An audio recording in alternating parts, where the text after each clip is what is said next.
Bonjour à toutes et à tous. Donc, Farid Farissi. Alors, je suis avocat dans le Vaucluse. Alors, je ne sais pas où il faut se positionner. Ah, ok. Je suis avocat dans le Vaucluse et effectivement, comme tu le disais François, on est 2 avocats sur le Vaucluse à défendre gratuitement les Gilets jaunes sur 400 avocats. Donc on est un département où il y a 500 000 habitants, il y a 400 avocats et on est 2, donc Sophia Albert que vous connaissez et moi-même. Donc on est 2 et il y a une répression qui est assez violente dans le Vaucluse, à Avignon notamment. À Avignon, si vous êtes au courant, il y a 20 personnes qui ont été condamnées à de la prison ferme depuis le mois de novembre.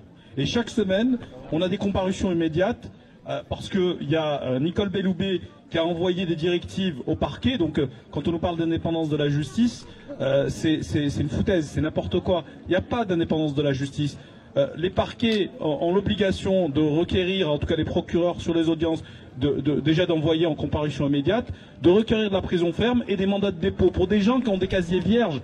C'est une justice d'exception, on n'a jamais vu ça. Moi, ça fait 15 ans que je suis avocat, j'ai jamais vu ça.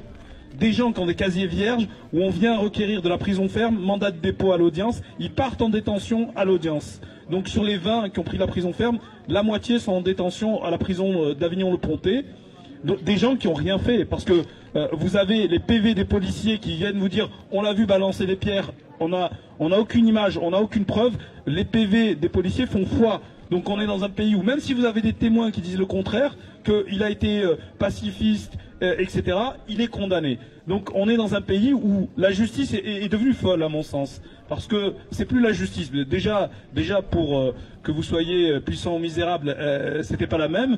Les jugements de cour vous rendront blanc ou noir, ça c'est connu depuis toujours. C'est une réalité. Mais ici maintenant, si vous êtes jeune, c'est pire. Donc on est dans un pays qui, à mon sens, qui a plus de justice. Il n'y a plus de justice. Et c'est un avocat qui vous le dit par rapport aux décisions qui sont rendues.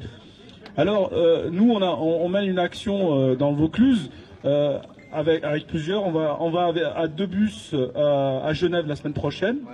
Donc avec d'autres. Hein, donc il y a pas mal de régions. On va rencontrer. Voilà. on va rencontrer. On va devant sur l'esplanade des Nations de l'ONU. Et on va essayer de faire une délégation pour rencontrer. On a préparé un dossier avec tous les blessés et mutilés du coin.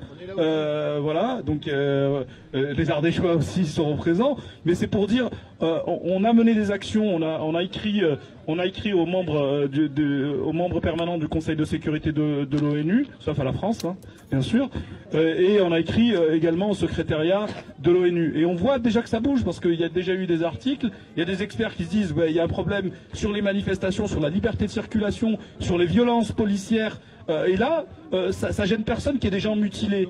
Si un proche au président était mutilé, peut-être qu'il dira, ah ouais, effectivement. Mais aujourd'hui, qu'on mutile la populace ou les gueux, ça les gêne pas. Les gens d'en bas, ça les gêne pas qu'on les mutile. Si on mutilait leurs enfants, qu'est-ce qu'ils diraient?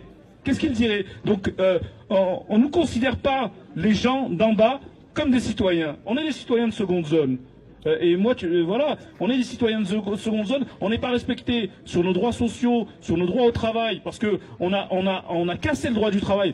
Moi, je faisais un peu de droit social, j'en fais plus. Ça sert plus à rien d'aller devant le Conseil des prud'hommes. Je fais que du pénal et du droit de la famille. Là, on en a toujours. Il y aura toujours du boulot, mais je suis désolé.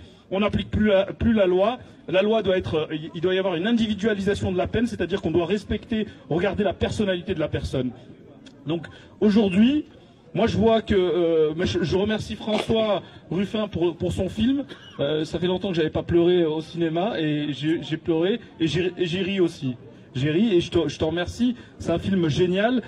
C'est un film qui montre le visage de Macron et effectivement dans ce portrait qui est en train de se dégrader parce que c'est le soldat de l'oligarchie et il est en train de mettre à néant tous les droits sociaux du Conseil national de la résistance et tout ce qui était bien en France. Donc il faut se battre, on va continuer à se battre. On est 2 sur le Vaucluse, 2 avocats à se battre. Et effectivement, tu disais, on n'est pas nombreux en France à se battre et à vouloir s'engager aux côtés de la population qui en a besoin. J'en ai fini, merci.